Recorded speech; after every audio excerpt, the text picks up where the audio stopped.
அனைத்து விவசாயிகளுக்கு அந்தந்த மாநிலங்கள் அந்த விவசாயிகளுக்கு தள்ளுபடி பண்றாங்க. தேர்தல் நேரத்தில் தேர்தல் வாக்குறுதியை கொடுத்து அந்த மாநில அரசு அந்த வாக்குறுதிகளை நிறைவேற்றாங்க. அது விவசாயிகளுக்கு முழு கடன் ரத்து. மகாராஷ்டிரா மாநிலம், உத்தரகாண்ட் எல்லா மாநிலங்கள்லையும் விவசாயிகளுக்கு முழு தள்ளுபடி. ஆனா தமிழ்நாட்டில் அவர் வாக்குறுதி கொடுத்தாரு. வாக்குறுதி மற்ற கட்சிகள் மாதிரி மற்ற கட்சிகள் நிறைய வாக்குறுதி கொடுத்தாங்க வேறு. ஆனால் விவசாயிகளை பொறுத்தவரையில் இந்த தமிழக முதல்வர் இருக்காரு விஜய், அவர் வாக்குறுதி கொடுத்தாரு. என்ன வாக்குறுதி கொடுத்தாரு? சிறு குறு விவசாயி அவர்களுக்கு 5 ஏக்கருக்குள்ள இருக்கிற சிறு குறு விவசாயிகளுக்கு பயிர் கடன்கள் அனைத்தும் தள்ளுபடி செய்யப்படும். பெரிய விவசாயிகளுக்கு வட்டியும் முதல்ல பாதி தள்ளுபடி பண்ணப்படும் அப்படின்னு அவர் தான் தேர்தல் அறிக்கை கொடுத்தாரு.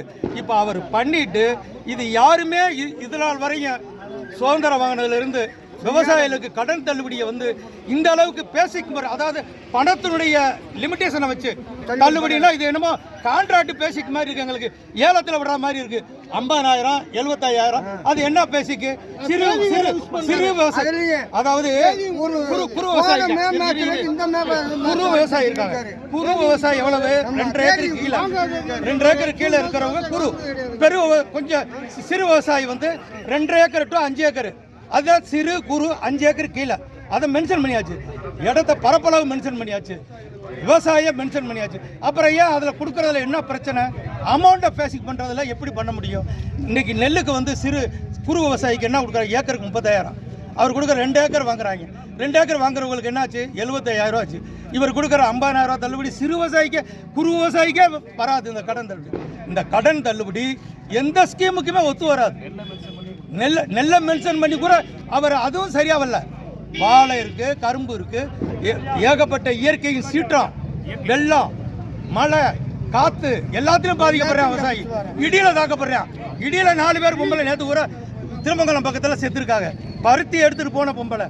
விவசாயிகள் அன்றாட இயற்கையை போராடுறான். வாழ்க்கை முறையே ரொம்ப வித்தியாசமா இருக்கு. அதனால தயவு செய்து நீங்க சொன்ன வாக்குறுதி, நீங்க கொடுத்த உங்க தேர்தல் வாக்குறுதியை நிறைவேற்றுங்க. அதுதான் நாங்க விவசாயிகள் பூரா, ஒட்டுமொத்த விவசாயிகள், தமிழக விவசாயிகள் கேட்கக்கூடிய கேள்வி இதுதான்.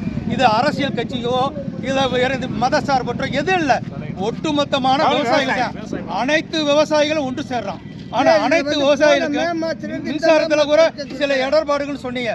அதை கூட நாங்க சரி நீங்க சரி பண்ணுங்க, அதுக்கெல்லாம் ஒரு வாய்ப்பு. நீங்க சொல்றீங்க ரெட்டிபிகேஷன் பண்ண, அதை பண்ணணும், இது பண்ணணும், அந்த இது எலக்ட்ரிக்கல் சில இதுகள் நாங்க பழுதுகளை நீக்கணும் அப்படின்றீங்க.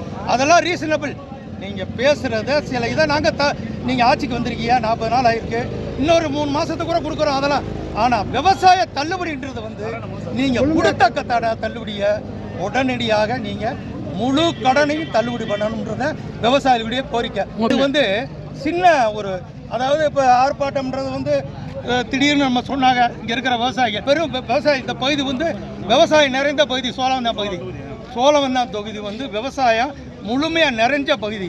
அதனால தயவு செய்து முதல்வர் அவர்கள் மறுபரிசீலனை செய்து சிறு குறு விவசாயிகளுக்கு பயிர் கடனை, தொடக்க கூட்டுறவு வேளாண்மை சங்கத்தில் வாங்கின கடன்கள் அனைத்தும் முழுமையாக ரத்து செய்யணும். இதுதான் எங்களுடைய கோரிக்கை. நாள் குறிக்கிறது, டயம் குறிக்கிறது, லோனுக்கு இல்லை இது கொடுக்கறதெல்லாம் அதெல்லாம் நாங்கள் பேசவே மாட்டோம். அது சட்டம். ஏன்னா அவங்க கொடுத்த தள்ளுபடியாக தான் நம்ம கேட்குறோம். அவங்க லிமிட்டேஷன் பண்ணிட்டோம். முதல்ல இதே வரலன்னு போகும்போது முதல்ல கம்மாய்க்கே தண்ணி வரல, அப்புறம் எப்படி மழையை தரங்கன்னு எப்படி சொல்லுவேன்? முதல்ல நீ கேட்குற கேள்வி கம்மாய்க்கு தண்ணி சரிதான். அதில் 1 2 இது இருந்தால் அது ஒன்றும் பிரச்சனை இல்லை. ஏன்னா அது பாலிசி, அது கவர்மெண்ட் பாலிசி.